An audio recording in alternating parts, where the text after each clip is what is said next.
지난 시간에 우리는 바울의 2차 선교 여행에 바울, 실라, 디모데 그리고 누가가 한 팀으로 우리로 불려지는 장면까지 살펴봤었습니다. 바울의 원래 계획은요, 소아시아에서 복음을 더 전하는 거였는데 성령께서 못 가게 막으셨고, 그래서 비두니아로 가려고 했는데 예수의 영이 허락하지 않았다고 그렇게 기록되어 있습니다. 그러던 중에 드로아에서 누가가 합류하게 되었고요. 또 거기서 마게도냐 사람 남자 한 사람이 환상 중에 나타나서 마게도냐로 건너와서 우리를 도우라 그랬죠. 하나님의 부르심인 줄로 인정하여 이들이 드로아에서 배를 타고 마게도냐로, 지금의 유럽으로 가게 됩니다. 쉽게 말해서 전혀 계획이 없던 뜻밖의 의외의 여정을 가게 된 거고, 다른 말로 하면 하나님의 생각이 우리 생각과 다르다는 거였죠. 이것을 두고 우리는 한마디로 하나님의 일하시는 방식의 의외성, 독특성이라고 할 수 있겠습니다. 11절에 나오는 이 사모드라게 그리고 네아폴리라는 이름은 다 이 마게도냐 지역으로 가는 길목에 있는 지명입니다. 그렇게 마게도냐 지역에 제일 처음 당도한 도시가 어디냐면 바로 빌립보였습니다. 빌립보는 12절에 보시면 식민지라고 나오는데요. 헬라어로 콜로니아라고 부릅니다. 로마의 식민지 그렇게 되면은 원문에는 그냥 식민지로만 나오는데 로마의 식민지, 우리말에 콜로니아 로마나입니다.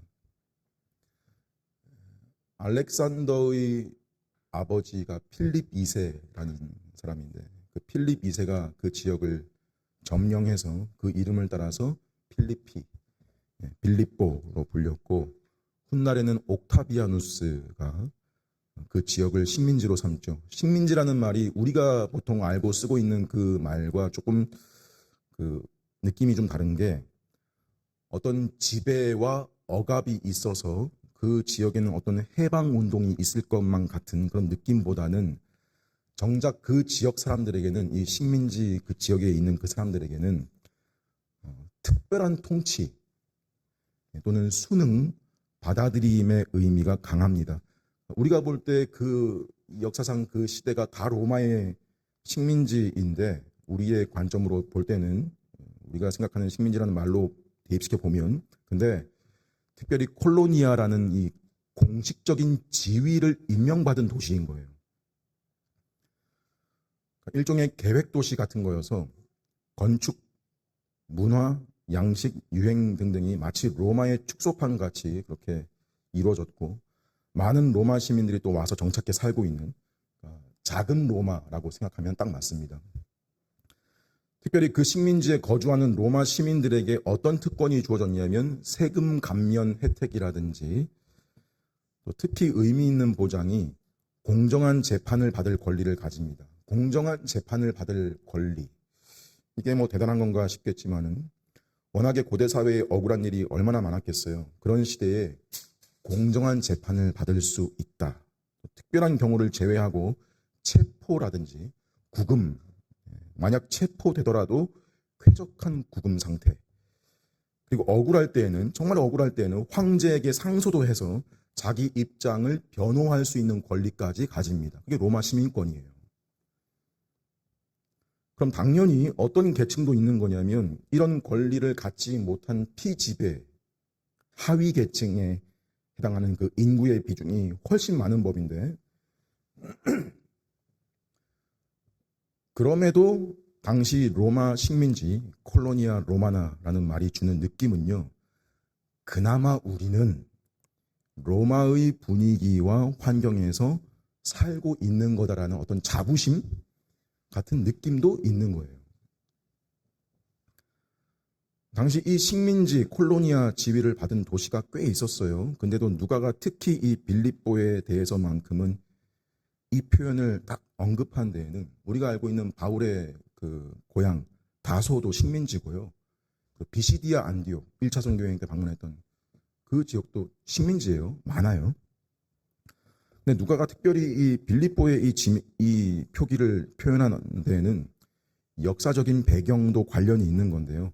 로마사에서 BC 42년에 옥타비아누스가 그 유명한 줄리우스 카이사르 시저, 이 옥타비아누스의 양아버지이죠. 양아들이고 옥타비아누스가 그 시저를 암살했던 브루투스와 카시우스, 이 두 사람에게 복수한 전쟁터가 바로 빌립보. 이 전쟁 이후에 로마의 공화정이 막을 내리고 이제 로마 제국 시대가 시작되고 옥타비아누스에게는 아우구스투스라는 그 이름으로 최초로 황제의 칭호가 시작이 되죠. 이 전쟁에서 자기를 위해 헌신하고 싸운 그 군인들, 퇴역한 군인들, 그들의 헌신을 기리는 보상처럼 수여한 도시가 바로 빌립보예요. 그러니까 빌립보는 다른 콜로니아들보다도 옥타비아누스에게 있어서는 그의 어떤 정치적, 어떤 군사적 승리의 정체성이고 그 빌립보 자체가, 그러니 빌립보가 얼마나 그 황제 숭배, 로마의 정체성, 자부심 이런 것들이 얼마나 강했겠어요. 그걸 알고 읽어라, 이런 의도가 이 누가의 의도 담겨 있는 거예요. 식민지라고 표기한 것이. 그래서 오늘 본문에 자연스럽게 이어지는 이 도시의 또 하나의 특징, 암시되어 있는 특징이 뭐냐면 이 유명한 도시에 그 흔한 디아스포라인들, 유대인들의 회당이 하나가 없었다라는 거예요. 이 빌립보에도. 식민지, 콜로니아라고 다 회당이 없었던 건 아닙니다. 한 예로 1차 여행 때 비시디아 안디옥 말씀드렸는데 거기도 콜로니아잖아요. 근데 거기는 회당이 있었어요. 거기는 헬레니즘과 그리고 이미 정착한 디아스포라 유대인들이 많이 살고 있었던 분위기였기 때문에 상황이 좀 달랐습니다. 근데 이 빌립보에는 13절에 보니까 안식일에 우리가 기도할 곳이 있을까 해서 문 밖 강가에 갔다 그러죠. 무슨 말이냐면 회당이 없어서 기도처를 찾고 있었다는 말이죠. 이 빌립보에는 회당 설립 조건, 유대인 성인 남성 10명이 없었다거나 있어도 그만큼 황제 숭배나 다신교 문화가 강해가지고 유일신을 숭배하고 섬기는 이 유대교 회당이 드러나기가, 존재하기가 힘든 분위기였다는 거죠. 근데 여러분, 결국 오늘 본문이 보여주는 게 뭐냐면, 긴 본문을 읽었잖아요. 의도가 뭐냐면 이런 빌립보에 뭐가 세워졌다는 거예요? 교회가 세워졌다는 거잖아요. 근데 사실 당시 정황에 예수를 믿는다는 건 로마의 눈에는 유대교의 한 분파로 인식됐기 때문에 이게 똑같이 위험하거나 오히려 뭔가 더 설명하기 복잡한 위험들을 감수해야 되는 그런 일일 수도 있었습니다. 훗날 이 교회에 바울이 보낸 편지, 그 유명한 편지가 빌립보서인데 이 로마 황제 숭배의 온상인 이 도시에 세워진 교회의 성도들에게 뭐라고 말하는 게 있냐면요, 너희는 하늘의 시민이다. 하늘 시민권을 이야기를 해요. 그러니까 과연 이런 배경과 상황 속에 교회로 존재한다는 게 무슨 의미인지 생각을 하면서 봐야 될 필요가 있는 겁니다. 오늘 본문은 결국 이 빌립보 교회의 시작을 보여주는 배경이 되는 본문이라고 할 수 있겠습니다. 지금 우리가 볼 때 결국 이 빌립보 교회는 아주 특별한 의미가 뭐가 있냐면 유럽 최초의 교회인 거예요. 그죠? AD 50년경으로 보고요. 바울이 빌립보서를 쓴 연대가 AD 60년에서 62년 사이로 봐요. 그래서 3차 여행까지 다 마치고 로마에 투옥 중일 때 쓴 편지거든요. 그러니까 빌립보 교회가 세워지고부터 빌립보서를 쓸 때까지가 한 12년 간격, 10년에서 12년 간격이 있는 건데, 편지를 쓰는 그 시점에도 바울이 감옥에서 그들에게 뭐라고 적었냐면 이렇게 적습니다. 너희를 생각할 때마다 내 안에 감사함이 넘친다. 내가 기도할 때마다 너희를 위해 기쁨으로 항상 간구한다. 특히 이 빌립보 교회가 보여준 중요한 모습 하나는요, 그리 큰 교회가 아닌데도 바울의 사역을 끝까지 지정적으로 지원한 점이 있습니다. 뒤에 보면 그 빌립보서 뒤쪽에 보면은 유오디아와 순두계라는 여성들의 이름이 거명되면서 오늘로 치면 우리 교회는 그런 게 없지만 제1 여선교회, 제2 여선교회 그 각각의 회장 둘이가 싸운 거예요. 그 둘 중심으로 분열의 조짐이 있어서 주의하고 경고하는 내용도 포함되어 있기도 한데 빌립보서 안에 그래도 전반적으로 그 교회 안에 감사, 기쁨, 사랑, 섬김, 헌신의 면면에서 본을 보인 교회였어요. 그러니까 아무리 모범적인 교회라 할지라도 하늘 아래 문제없는 교회가 없다는 거. 그런 그 배경 가운데서도 이런 칭찬 들을 만한 일들이 있었다는 거. 자, 결과적으로는 그렇지만 지금 본문 상황에서는 뭐를 봐야 되냐면 희한한 게 앞본문에서 그렇게 막고 막으시더니 마게도냐로 가라고 해서 그렇게 빌립보에 왔더니 여기 그 흔한 회당이 하나 없어서 물가에 모여있는 여인들한테 복음을 전하게 되고 회심한 한 사람이 루디아라고 하는 한 여성 사업가였다는 거죠. 근데 정작 이 사람은 마게도냐 사람도 아니었어요. 빌립보 마게도냐 지역 가서 처음 회심한 결실인 그 사람이 여성이면서 그 지역 사람도 아니었다고요. 소아시아 지역의 두아디라 사람인데 사업차 빌립보에 정착했다가 그녀도 바울을 만나게 된 거예요. 또 등장한 인물이 점치는 귀신 들린 한 여종, 또 그 지역 교도소의 간수.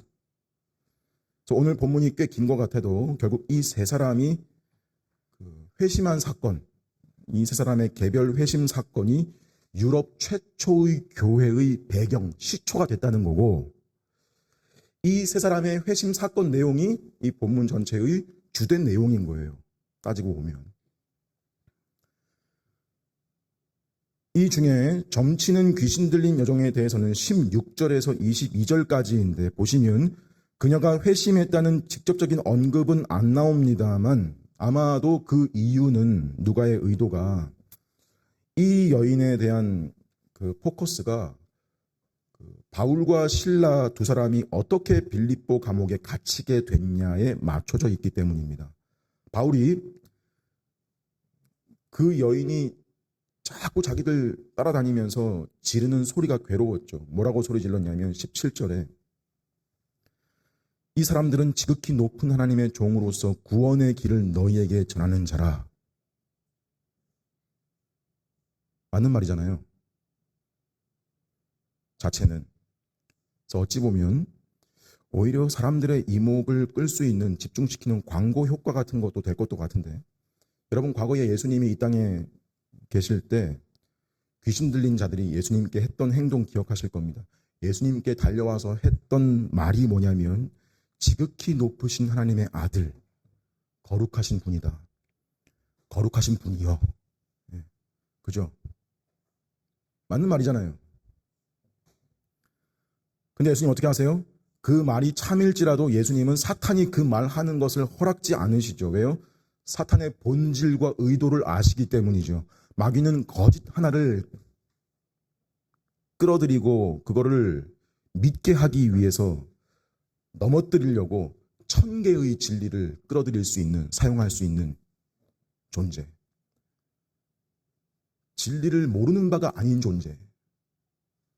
마귀가 항상 거짓만 말한다고 생각하면 오산입니다. 진리로 접근합니다. 진리를 사용해서 모호하게 하고 변형시키고 그 진리들 사이에 진리를 가장한 거짓을 슬며시 끼워 넣죠. 오늘 본문에 이 귀신 들린 여종이 외친 말도 원문으로 보면 이겁니다. 이들은 지극히 높은 하나님의 종이다 할 때 여기 하나님이라는 헬라어 떼우, 이건 당시 제우스한테도 실제로 쓰이던 말이에요. 떼우.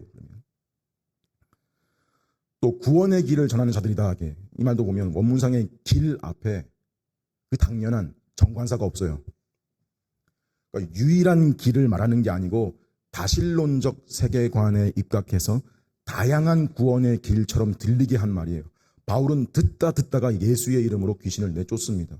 그런데 그 여종의 주인들이 화가 납니다. 자기들의 수입의 소망이 끊어져 버렸어요. 그걸 이용해서 돈을 벌었는데 이제 안 되는 거죠. 그러니까 그 둘을 잡아서 장터, 광장에 끌고 가서 당국에 고소하고 사람들을 선동질하기를 뭐라 그래요? 이 인간들 때문에 우리 밥줄이 끊어졌다. 그러지 않고, 그건 수준 낮은 거니까 그러지 않고 고상하게 이 사람들이 유대인인데 로마가 인정하지 못할 풍속을 전해서 우리 성을 심히 요란하게 한다. 자기들 진짜 속내는 지갑이 문제였으면서 그건 덮어놓고 어떤 프레임을 씌워요? 유대인들이 로마를 반역한다.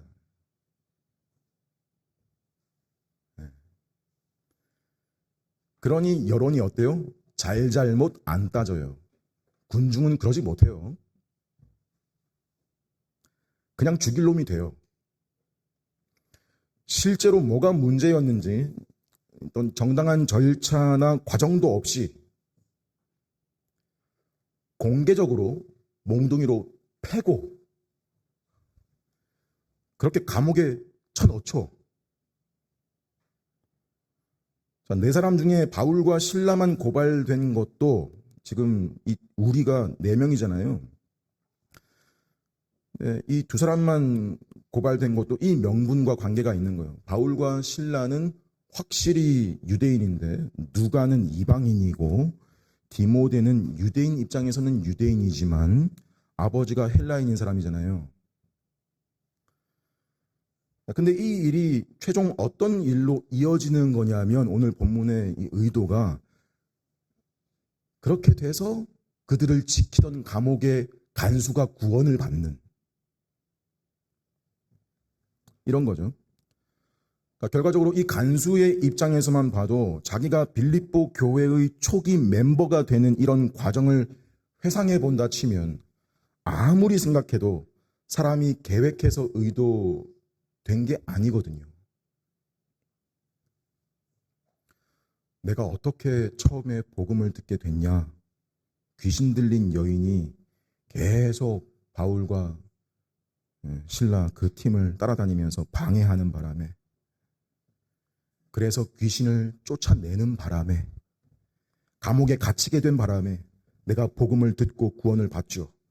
너무 그 한 사람 구원시키는 일에 드는 지불되는 비용이 너무 크지 않았냐. 누구는 생계를 잃어버리고 누구는 매를 맞고 그렇게 보고 생각하고 말할지 몰라도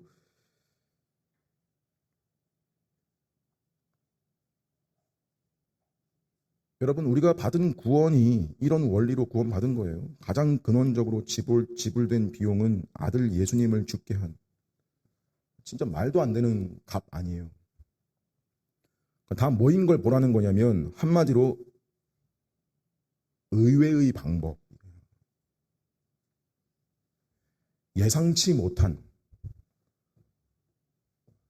뜻 밖의 과정. 뭐냐면 하나님이 한 사람을 구원시키시는 일, 교회를 세우시는 일, 그 한 사람을 교회라는 공동체의 구성원으로 불러 모으시는 일, 다 사람이 하는 일 같아도 다 하나님이 베푸시는 의외의 방법, 예기치 못한 여정으로 되는 일이라는 거. 이걸 한마디 용어로 딱 뭐라고 하는 게 있냐면 하나님의 주권적 은혜라고 하죠. 이 시간에 이 용어를 다 설명드리는 게 목표는 아니지만 뭐가 중요하게 포함되어 있는 말인 거냐면 이 하나님의 주권적 은혜라고 할 때 거기 뭐가 포함되어 있는 거냐면 조건이 없다.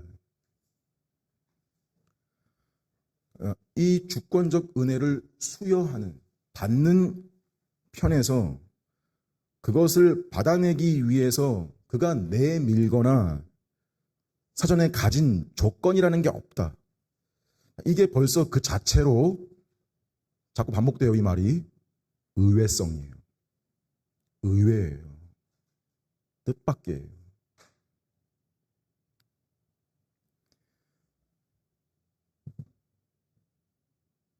여기서 조금 더 들어갔으면 하는 내용은 이 의외성이 하나님 쪽의 특징으로만 끝나지 않는다는 사실입니다. 무슨 말이냐면 여러분과 제가 이 구원이라는 의외의 은혜를 받았다면 그건 분명 뜻밖의 선물인 거고요.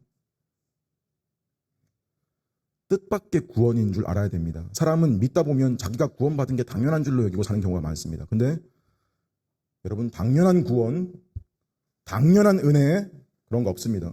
받을 만한 선물이 아닙니다. 아닙니다. 우리가 받을만 해서 받은 게 아니잖아요.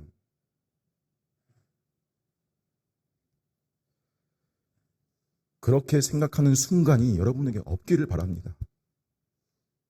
연약하지만, 인정할 수밖에 없지만 받을 자격이 단 한순간도 없었고 근데 받은 의외요, 뜻밖이요, 예기치 못한 선물입니다. 근데 여러분 더 놀라운 게 뭔지 아세요? 이 의외의 은혜를 실제로 입은 자는요, 받아서 가지고 있는 자는 이 은혜가 나를 이 은혜의 원리로 초대하는 것을 봅니다.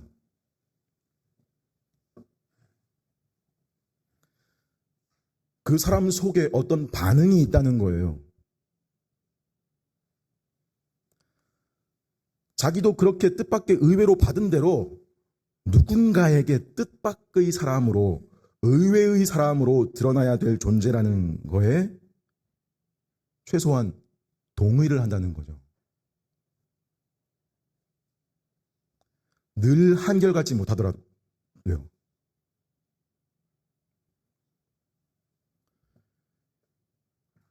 이 사실을 예수님이 한 편의 설교로 정리해 주신 게 바로 마태복음 5장에서 7장까지의 산상수훈이에요. 거기서 복 있는 사람의 특징을 8가지로 설명하시고 그 집약으로 하신 말씀이 뭐였냐면 너희는 세상의 소금이고 빛이다 이러시거든요. 여기서 특히 소금이라는 말을 우리가 보통 그 소금이라는 걸 바닷물 생각하고 염분 농도 생각하면서 그것처럼 뭐 부패 방지 쪽으로만 생각을 해서 썩어져가는 세상에서 우리가 소금과 같은 존재가 돼서 세상의 부패를 방지하는 역할을 해야 된다. 그렇게 가는 경우가 많은데 더 근원적인 의미는 거기서 강조하는 소금의 특징은 짠맛이에요.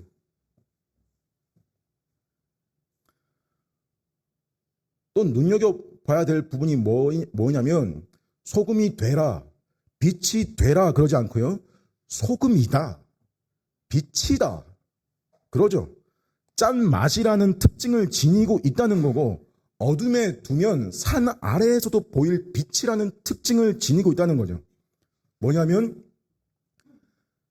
세상 속에서 누가 우리라고 하는 존재를 경험할 때 여러분 우리 속에 똑같지 않은 어떤 의외성, 의외의 어떤 무언가가 있다는 거예요. 그렇게 되라가 아니고요. 그렇다는 거예요. 내 남편이지만 내 아내지만 참 남다른 면이 있다. 사람이라 똑같네도 물론 공존하죠. 땅에 살고 있으니까. 그렇지만 세상의 일반적인 맛, 뭐 가령 달콤한 다 그렇게 알고 예상하는 당연한 맛 속에 어떤 독특한 짠맛이라는 게 있냐? 그게 사실 그 앞에 8가지의 모습, 팔복이라고 하죠. 산상수훈 내용인 거예요. 그게 짠맛, 의외, 독특함. 제가 예전에 사역했던 교회의 목사님이 이 부분을 설명할 때 설명하신 부분이 지금도 인상적인데, 예수님께서 너희는 세상의 소금이다 그러셨으니까, 말씀하셨으니까, 그 사람을 만약 하나님께서 자신의 입 안에 넣으신다면 그는 분명 하나님 입 속에서 반드시 짠맛이 나는 사람일 것이다라고. 너희는 천국의 소금이다, 너희는 교회의 소금이다 그러지 않고 세상의,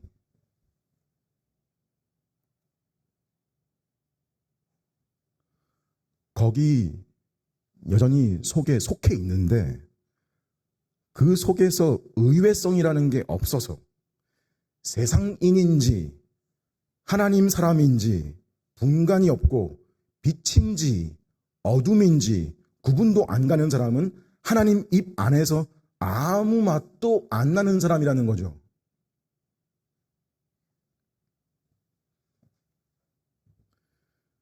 그러면 너희는 내 속하는 사람이 아닌 게 되죠.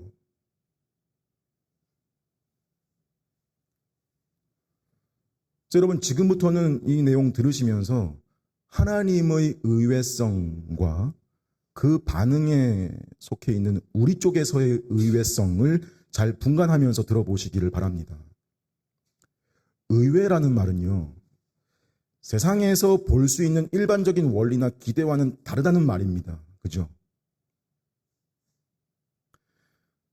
세상에서 보여지기에 사람이 당연히 예측 가능한 방식, 예측 가능한 흐름, 예상할 만한 결과라는 보편성이 있는데 거기를 비껴가는 거, 의외인 거죠. 좀 특이해 보이기도 하고, 그래서 독특하다라는 그런 말도 들을 수 있는. 뭘 준다 그럴 때에도요, 세상은 그냥 주는 법이 없잖아요. 그에 상응하는 대가를 요하거나 조건을 갖춰야 주는 법인데, 하나님께서 베푸시는 이 주권적인 은혜라는, 이거는 최소한 그걸 받는 사람한테는 조건이라는 게 없어요. 없어요. 뭘 요구하는 게 없어요. 오늘 본문에도 이 사실을 주장하는 강력한 표현이 있어요. 그게 뭐냐면 14절에 주께서 그 마음을 열어요. 무슨 말이에요? 한 사람이 실제로 현실 가운데에서 믿게 되는 그 순간조차도 그 사람이 문을 연 게 아니고 루디아가 마음을 연 게 아니라 주께서 그 마음을 열어. 그죠? 참된 회심은 여러분 언제나 하나님의 주권적인 주도하심이 말씀을 통해서 역사하신 결과입니다. 사실 오늘 본문보다 사실 성경이 말하는 더 근원적인 대답도 있어요. 뭐냐면 이거예요. 선택이라는 게 있다.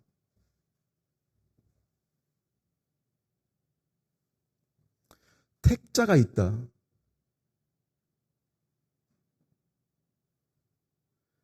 그래서 그분께서 그들을 찾아가신다.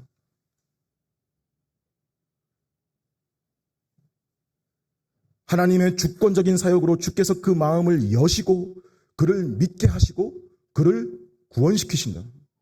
그 과정과 결과뿐 아니라 그 일이 실제로 일어나고 있고 발생하는 그 순간까지도 하나님이 하시는 일이라고. 그걸 한마디로 딱 집약한 그 표현, 그게 뭐예요? 주께서 그 마음을 열어. 바울이 빌립보를 가서 안식일에 회당이 없어가지고 강가에서 이 여인들 만난 것도 의외죠. 이 현실도 의외예요. 왜요? 환상에서는 분명 마게도냐인 한 남자가 와서 우리를 도우라 그랬는데 막상 만난 건 들을 준비가 된 수많은 군중도 아니었고 안식일에 갈 회당도 없어서 강가에 가서 정작 마게도냐 사람도 아닌 두아디라 사람 여성을 만난 것도 의외예요.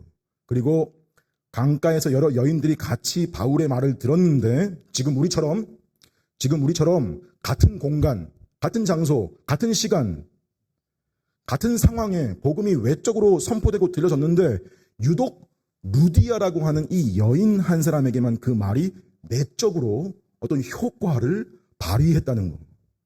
의외, 다 의외예요. 여기서 루디아가 뭘 한 게 없어요.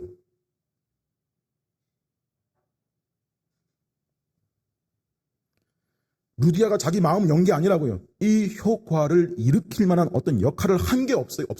다 의외예요. 주께서 그 마음을 여셨어요.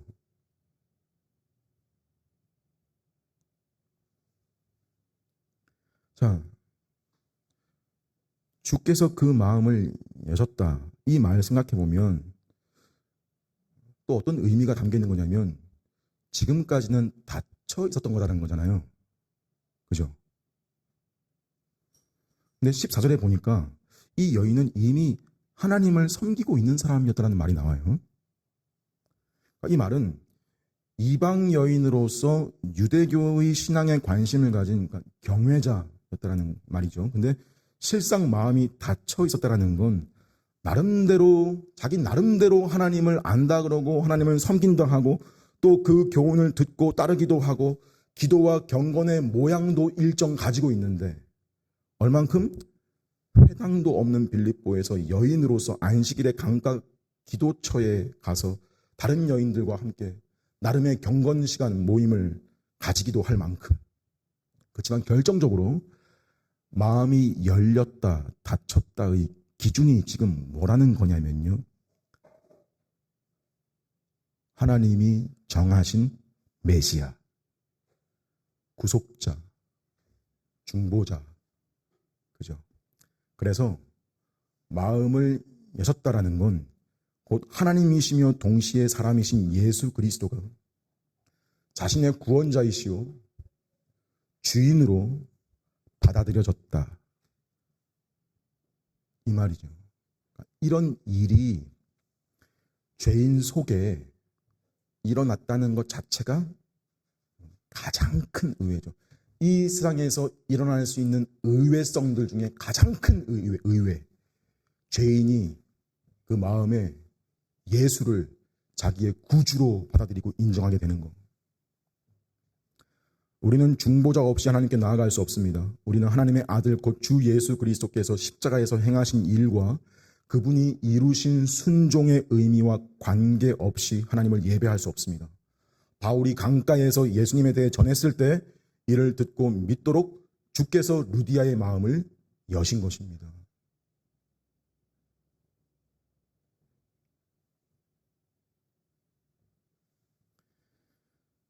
그럼 주께서 그렇게 그 마음을 여신 사람들, 내가 그런 사람이라는 증거들에는 어떤 것들이 있을까? 이런 걸 말하는 건 아닙니다. 그 마음을 여실 때 내 눈에 비늘 같은 것이 벗겨지고 세상이 갑자기 전체가 환해 보이고 내 마음에 어떤 신비한 확신감이 감정이 북받쳐 오르는 그래야 되는 거 아니겠나. 성경은 그런 반응을 일반화시키지 않습니다. 그저 동일한 증거라면 가장 눈에 띄는 실제요 현실적인 반응으로 성경은 되려 뭘 제시하고 있냐면 분명히 바로 침례입니다.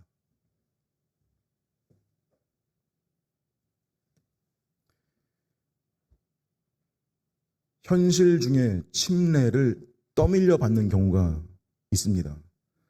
혹은 별 의미도 모르고 받는 경우도 있습니다. 심지어 믿음도 없이 타의에 의해서 받는 경우도 있습니다. 모두 잘못되거나 혹은 부족한 경우입니다. 부족한 현실. 하지만 그런 다양한 현실 속에라도 참으로 믿게 된 사람 자신 속에 드러나는 첫 번째 반응은 침례입니다.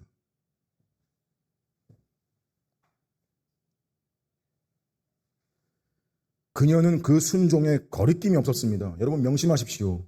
이미 침례를 받으신 분들도 명심하십시오.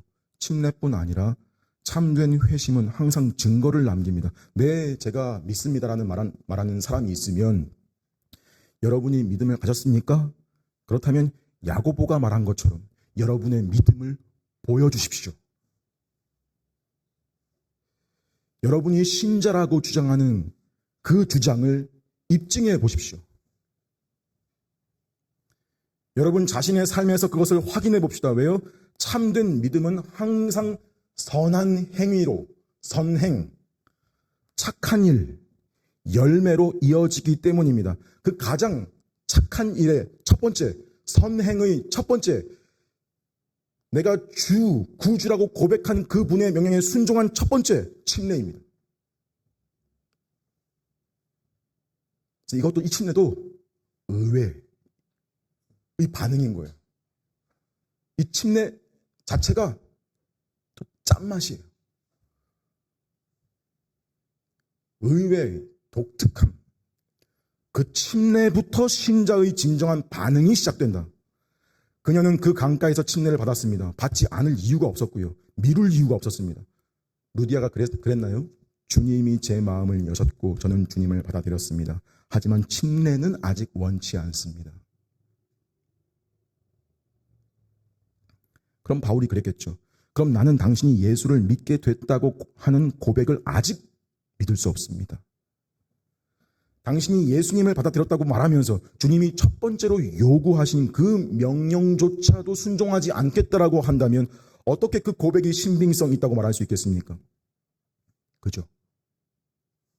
여러분, 신약 성경 안에는 그런 성도가 존재하지 않습니다. 그런 성도가 없어요.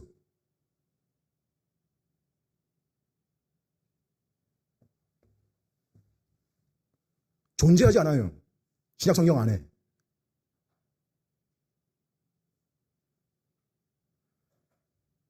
믿는 자들은 침례를 받고 침례를 받음으로 교회에 들어오라는 주님의 명령에 순종하려고 합니다.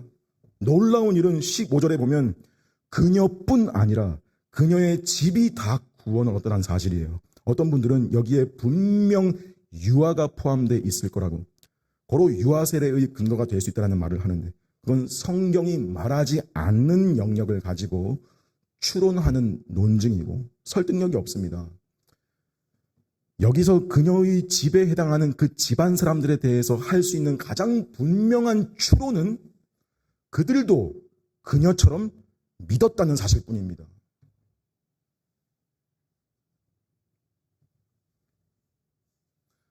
사실 이것도 다 의외의 일들이에요. 일반적이지 않아요. 예상치 못한 일이에요.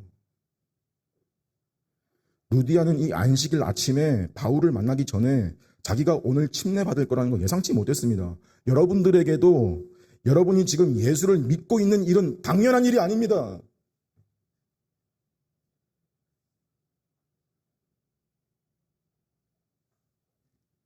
의외의 일들입니다. 여러분이 이 교회에 들어와 몸을 이루고 있고 빵을 떼고 잔을 나눠 마시고 있는 일 자체가 뜻밖의 은혜이고 전혀 예상치 못했던 일입니다. 그걸 압니다. 그래서 이 사람은 침례에 이어서 계속 그런 반응을 냅니다. 의외의 반응이 열매로 나옵니다. 대표적인 게 뭐예요? 15절. 이 선교사들에게 자기 집으로 들어와 유하십시오. 선교 사역 감당하는 동안 제 집에 와서 머무십시오. 주께서 그 마음을 여시니 그는 자기 집 문을 엽니다.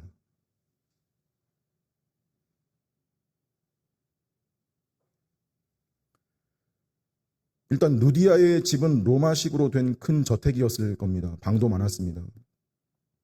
우리는 뭐 해봐야 방 3개, 4개인데 루디아는 방이 많았을 거예요. 뭐 그랬기 때문에 루디아가 마음이 유연했을 거다라는 그런 말이 아니고, 왜 그런가 하면, 학자들은 그래서 침례받았다라는 그 집에 루디아의 사람들이 그녀의 하인들이었을 거라고도 보고요. 왜 그런가 하면 그가 자주장사였다라는 게, 이게 보통 사업이 아니라 자주색 옷감 원료를 채취하는 일이 비싼 노동력이고, 그 상품을 요구하는 그 수요층, 고객층은 부자들이고, 그러니 이 사업에 종사하는 이 사람 자연히 부유한 사람이었어요. 그래서 집이 컸기 때문에 그랬을 만하다라는 게 아니고 자신의 사적 공간을 어쨌거나 교회를 위해서 사역을 위해서 제공한 자체가 뭐냐? 의외의 일이에요. 예상치 못한 일입니다. 예상치 못한 호의요 놀랄만한 섬김이었습니다. 그래서 처음에는 바울도 선뜻 동의하지 못했던 걸로 보입니다. 바울은 복음 전하는 일에 자기가 누군가에게 부담이 되는 걸 항상 꺼려했어요. 아닙니다. 아닙니다. 아닙니다. 아닙니다. 오세요. 오셔야 됩니다. 와서 지내세요. 제가 믿는 자라는 생각이 드신다면 오세요. 한 거예요. 복음을 전한 대가로 물질적인 이익을 받는다는 그 인상을 남기는 것도 원치 않았고 바울이. 루디아가 어떻게 했대요? 15절에 강권했대요. 오세요. 오셔서 유하세요. 진심으로 거절하기 어려울 정도로 간절히 권했다는 거예요. 강권했다. 그래서 루디아의 집이 마게도냐 선교의 본부가 되고 그 빌립보 교회의 최초의 예배 처소가 되는 거예요. 바울과 실라가 귀신 들린 여인의 일로 어떤 절차도 없이 과정도 없이 부당하게 고소당하고 22절에 옷을 찢어 벗기고 매로 치라. 사람이 맞으면서 숨이 차고 구타를 당하면서 죽을 위협을 느낀다는 그 자체가 얼마나 끔찍한 일이에요. 그리고 간수에게 명령하기를 깊은 감옥에 가둬라. 깊은 감옥, 이거는 최고 감시 수준, 즉 사형 대상자라는 말이에요. 넘어간 거 아니냐? 아니, 황제 숭배지에서 황제를 반역한 죄니까요. 그래서 발에 착고를 채우죠. 그리고 25절에 한밤중에 학자들은 이 한밤중이라는 말이 최소한 바울과 실라가 감옥에 들어간 지 12시간 지났다라는 그런 표현으로 봐요. 터지고 피 흘리고 거의 실신한 상태로 쓰러져 있다가 한밤중에 깬 거예요. 깨서 뭘 한 거예요? 바울과 실라가 하나님을 찬송하고 기도를 했다는 거죠.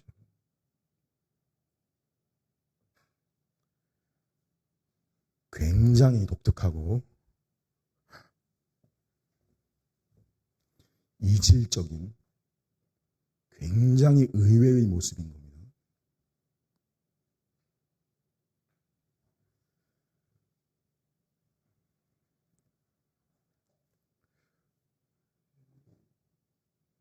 감옥에 갇힌 바울과 실라가 하나님께 찬송하고 기도했다. 우리는 이런 내용 언젠가부터 보면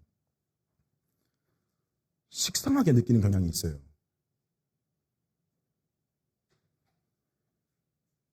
이미 잘 안다는 거죠. 근데 돌아서서는 뭐라 그래요? 현실은 그렇지 않대요.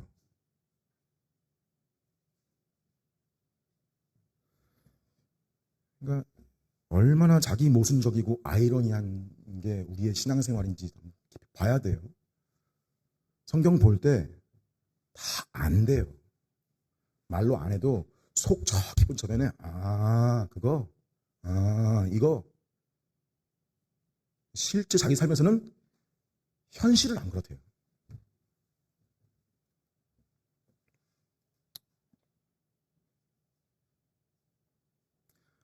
반복되는 우리의 쳇바퀴에 한 번쯤 충격을 가할 필요가 있습니다. 핑계하기 제일 좋은 말이죠. 현실에서 어찌 그럴 수 있냐. 현실은 그런데 어떡하냐. 현실 그런 거 다 알아요. 현실은 주님 더 잘 알아요. 자꾸 이게 말 습관이 뭐냐면 하나님 말씀을 자꾸 내 현실 아래로 끌어내리는 거예요.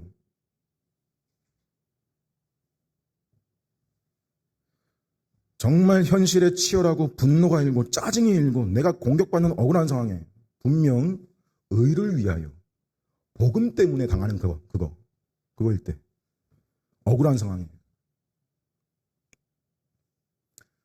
내가 잘못해서 내가 죄지어서 짜증나는 그 짜증 말고 그 분노 말고 그런 순간에 그러니까 너무 무리해서 부부싸움 하고서 찬송이라 이런 말 아닙니다.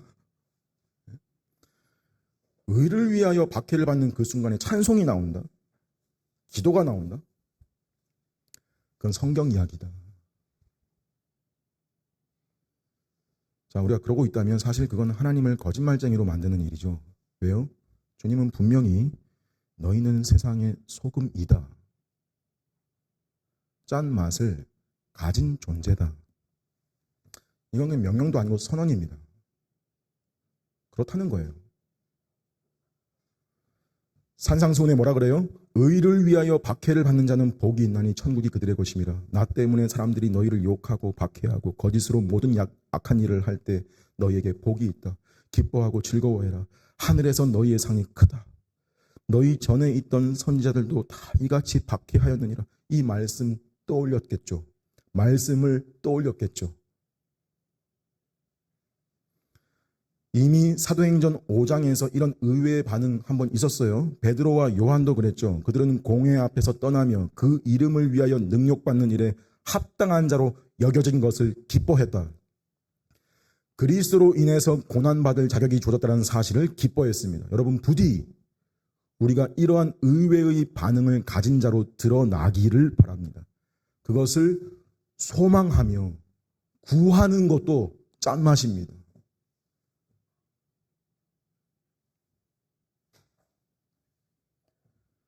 또 의외의 일이,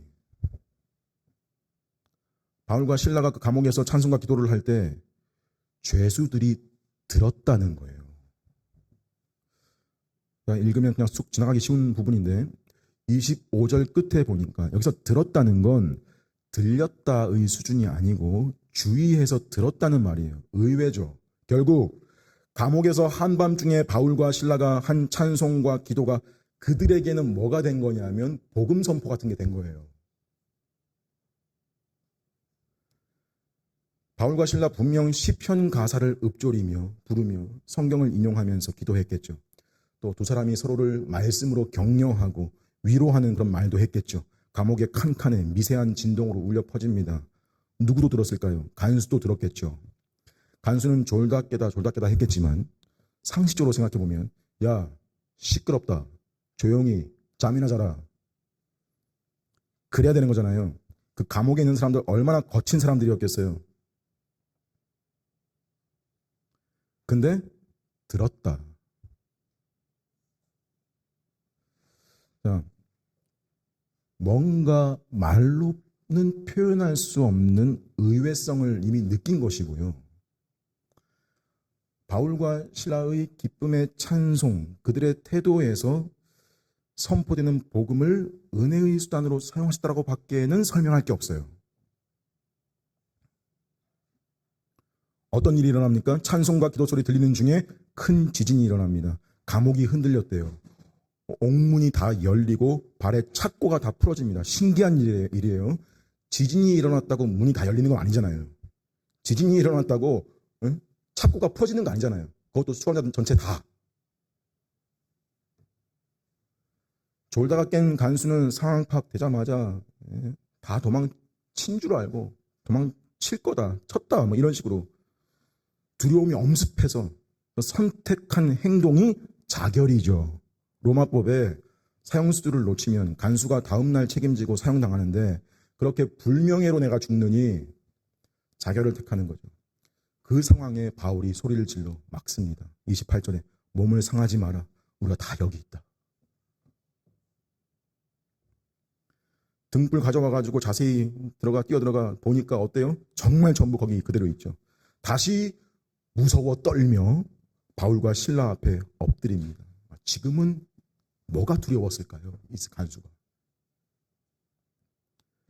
도망친 줄 알았던 죄수들이 다 있는데도 불구하고 뭐가 두려웠을까? 이런 건 본 적이 없죠. 당연히 보통은 도망가는 거 아니에요. 조금 전엔 탈출했을까 봐 두려웠던 사람이 이제는 아예 그 사람을 데리고 나오죠. 왜 그랬을까? 로마인의 사고방식에 이 지진을 이들이 섬기는 신과 연결지은 거예요. 어제 낮에 있었던 일, 그 유명한 우리 동네의 점치는 귀신 들린 여자가 했던 말도 기억나고 그 일로 들어온 사람들이니까 바울과 실라에게서 풍겼던 그 의외성도 있고 그래서 종합적으로 무슨 판단이 든 거냐면 우리는 완전히 잘못 건드렸다.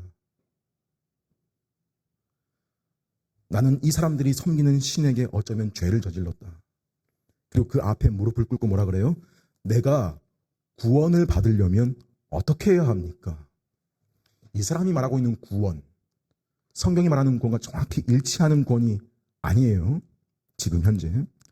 이 질문에서 우리는 뭘 볼 수 있냐면 구원을 위해서 내가 무엇을 해야 합니까? 행위를 묻고 있죠. 아마 이런 생각이 있는 거예요. 내가 이 사람들이 섬기는 하나님의 진노를 어떻게 달랠 수 있을까? 내가 무슨 선한 일을 해야 될까? 무슨 재물을 바쳐야 될까?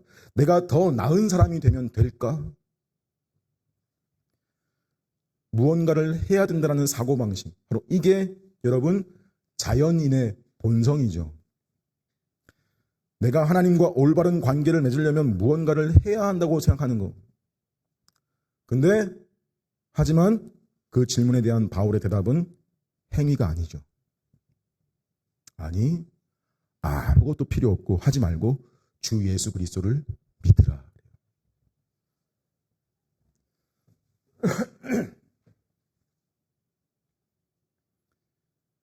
믿으라는 겁니다. 스스로 자신을 구할 수 없는 너를 구원하시기 위해 오신 그분의 사역을 믿으라는 겁니다. 너의 행위를 의지하지 말고 다른 분의 행위를 의지하라는 겁니다. 너가 그분을 위해 할 수 있는 일이 아니고 그분이 너를 위해서 하신 일이 중요하다. 이게 핵심입니다. 얼핏 보면 여기 믿으라, 결국 믿으라는 믿는 행위를 강요한 거 아니냐 그럴 수 있는데 아니라 그랬어요.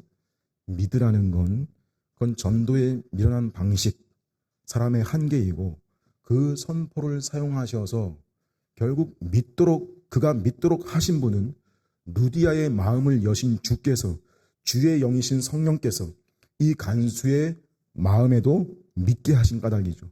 그의 왜곡된 사고방식이 어떻게 교정됩니까? 32절에 예수에 대한 복음을 그 사람과 그 집에 전했습니다. 그리고 어떻게 돼요? 간수가 바울과 실라의 상처를 씻어주고 치료해 줍니다. 루디아처럼요. 그리고 온 가족이 침례를 받고 자기 집에서 음식을 차려 나누어 먹습니다.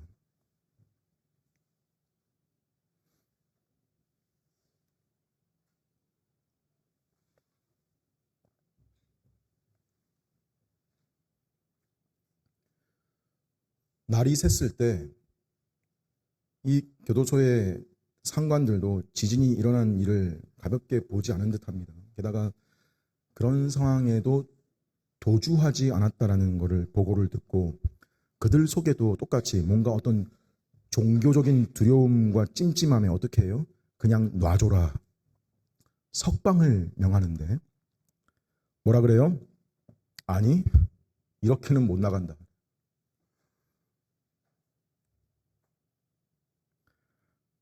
(37절에) 로마 시민인 우리를 정당한 재판도 없이 공개적으로 때리고 수치스럽게 하고 감옥에 가두어 사형수로 취급해 놓고는 이제 와서 그냥 나가라고 했냐?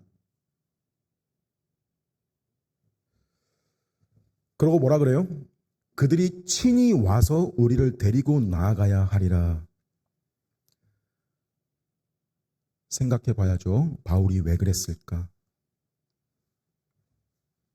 여러분, 바울이 왜 그랬다고 생각하세요?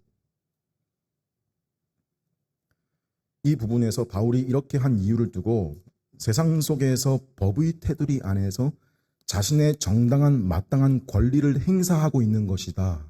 또는 사회 정의를 위해 싸우고 사회의 부당함을 지적해서 바로 잡는 것이 그리스도인이 또 할 일이라는 걸 보여주고 있는 거다? 아니요. 지금 그게 핵심이 아닙니다. 그거 아닙니다.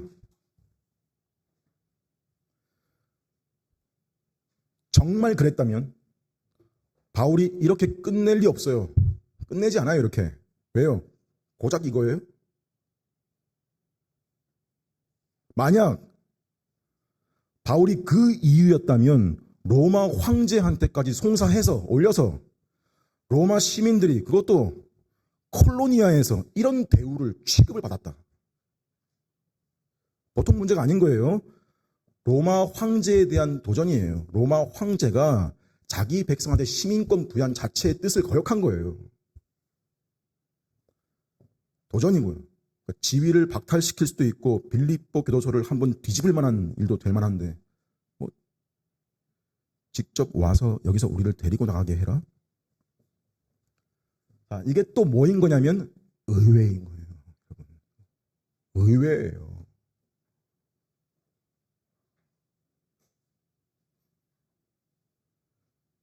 사람 마음 똑같잖아요.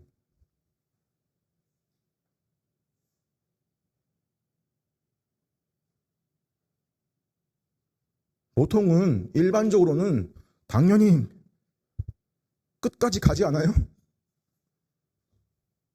이 정도면? 지금 뭐 교훈이라는 게 지금 그리스도인으로 참았다, 용서했다 이런 차원도 아니고요. 진짜 핵심은 바울이 이렇게 행동한 것이 이제 막 갓 세워진 빌립보 교회를 위한 최선이었다는 것입니다.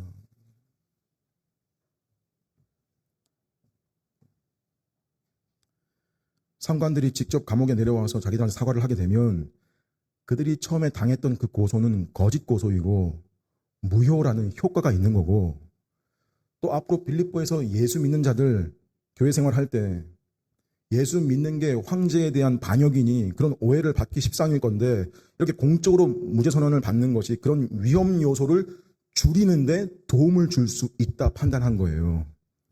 어떻게 보면 여러분 지금 바울은 자기 권리를 제대로 쓴 게 아니고요. 로마 시민권 쓴 거 아니에요 지금.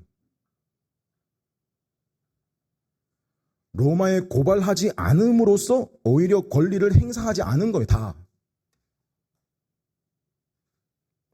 마치 그 권리를 마치 비장의 카드처럼 남겨둔 거예요. 언제든 꺼내 쓸 수 있게. 이게 앙심을 품었다라는 게 아니고 이렇게 넘어가 줌으로써 어떤 인식이 남게 되냐면 저 사람 언제라도 입을 열면 큰일이다. 그러니 건드리지 말고 그 관련자들도 건드리지 말자. 네? 이 로마 시민권이라는 자기 권리를 어떻게 쓴 거냐면요. 바울이 교회를 보호하고 복음의 전진을 위해서 전략적으로 쓴 거예요. 자기 권리를, 자기의 불타는 정의감이나 자기를 위해 쓴 것이 아니라고요.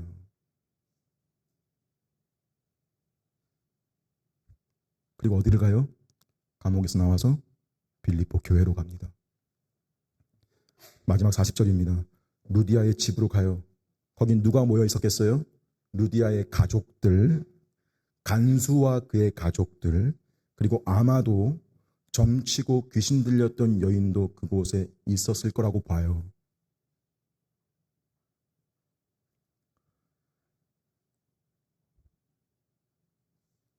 디모데와 누가도 있었고요. 거기서 형제들을 만나보고 오히려 그들을 위로해 줬대요.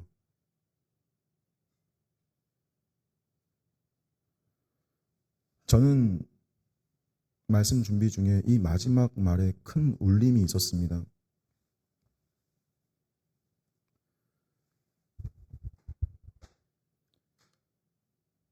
자신이 억울하고 상처를 입었는데 그 상처를 가지고 오히려 교회를 위로하는 모습, 정말 의외 아니에요?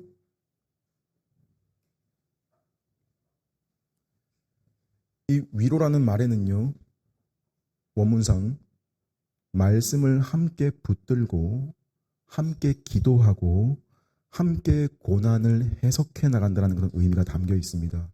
그게 위로입니다. 그게 교회에서 일어나는 일입니다. 감옥에서 벗어나자마자 곧장 형제들이 모인 교회로 갑니다. 그곳이 회복의 공간이기 때문입니다. 위로의 공동체고 흩어지기 전에 또 흩어져 각자가 고난당한 후에 서로 위로를 얻는 데입니다. 그게 교회입니다. 여러분, 이게 주님이 명령하신 제일 본질적인 착한 일, 선행, 의외의 일들입니다. 여기 있는 내 형제에게, 소자에게 한 것이 곧 내게 한 것이라 하신 주님 말씀이 이 일들을 직접적으로 가리켰던 겁니다.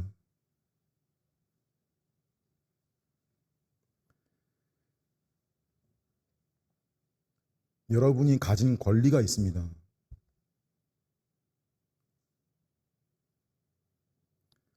자기가 손해보고 억울한 일 당하면 그거 할 수 있는 대로 끝까지 사용하려는 게 사람 심산입니다. 내가 이런 권리가 있는데 내가 피해를 입었으면 바로 그 권리 꺼내서 억울함 벗고 너 사람 잘못 건드린 거 내가 알게 하겠다라는, 큰 코를 다치게 하겠다라는, 그게 바로잡는 거라 생각하기 쉬운데, 죄에 대해서는 분명히 지적하고 교정하고 바로잡아야겠지만 교회 안에서 그걸 해결해야지, 이걸 세상 법정까지 가져가서 그걸 권리라고 법정 다툼까지 한다는 것 자체가 이미 너희 실패한 거다. 차라리 속는 것이 낫지 않냐? 바울이 고린도 교회한테 한 말이에요.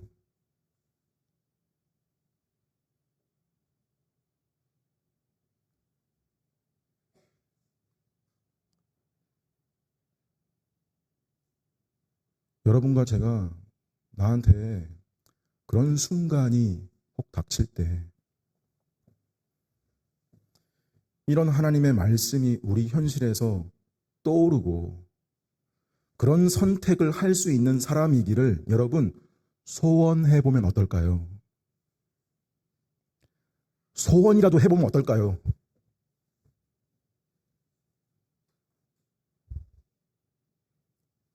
의외의 결정, 의외의 사람,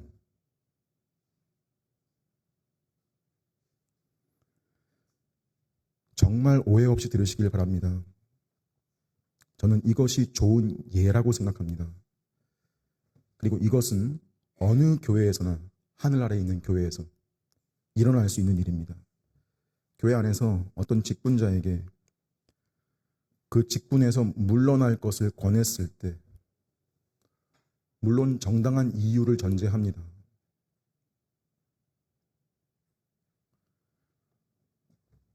자연스럽게 들 수 있는 생각은 뭘까요? 그 말을 들었을 때 내가 지금 이렇게 물러날 수 있나?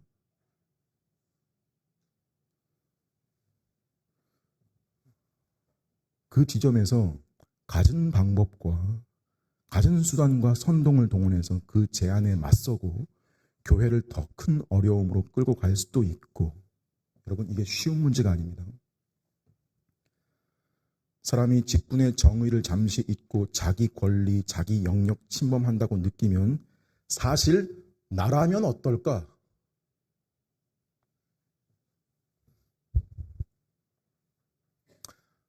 안 그럴까?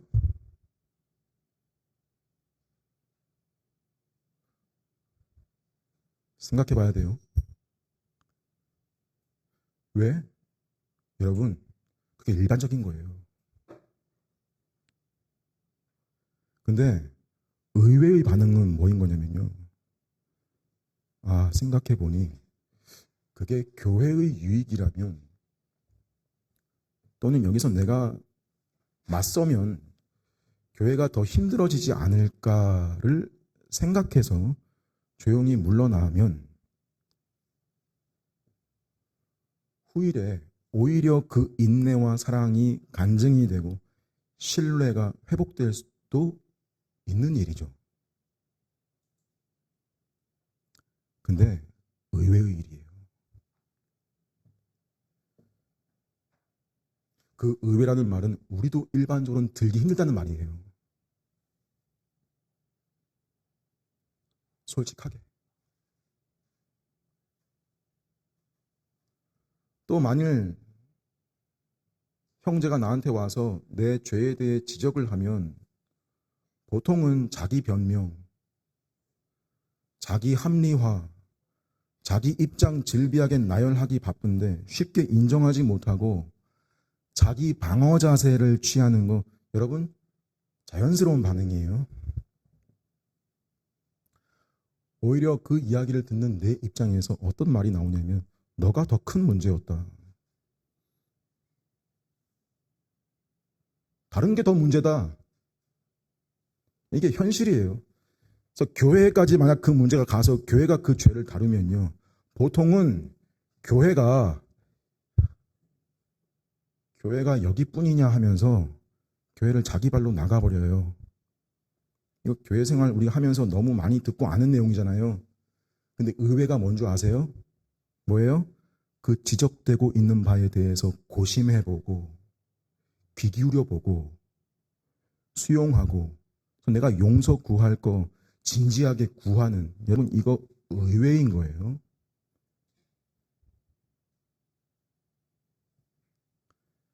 일반적으로는 안 그런다고요.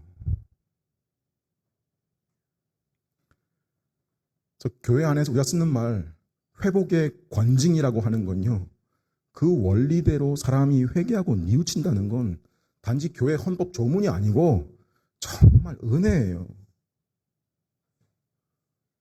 좀 은혜예요, 정말.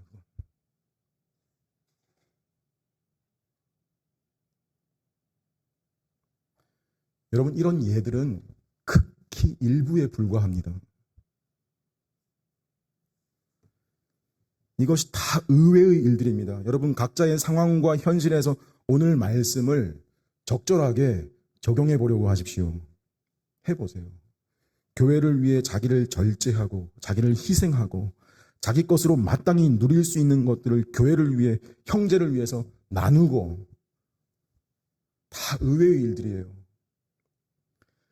다 주님이 말씀하시는 진정한 선행, 착한 일, 귀신의 결박에서 풀어준 일, 자기가 가진 복음을 드러내고 전하는 일, 어떤 형태로든 여러분이 믿지 않는 가족들 속에서 몸부림치는 일도, 그 와중에 그리스도인의 자태를 잃지 않으려는 노력도 착한 일이에요. 이것들 우리가 감당하고 드러낼 일들이지만 여러분, 주님 믿고 구하십시오.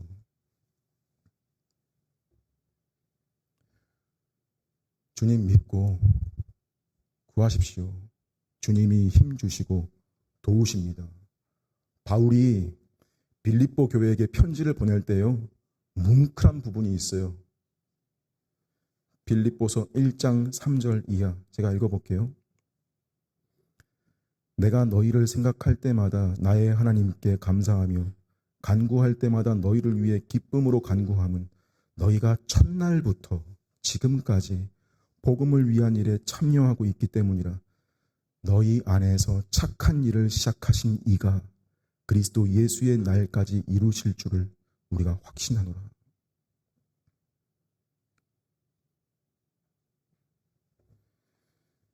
주님이 의외의 은혜로 우리에게 시작하신 일, 그리고 우리가 그러한 사람으로 서는 일을 그리스도 예수의 날까지 이루시겠답니다.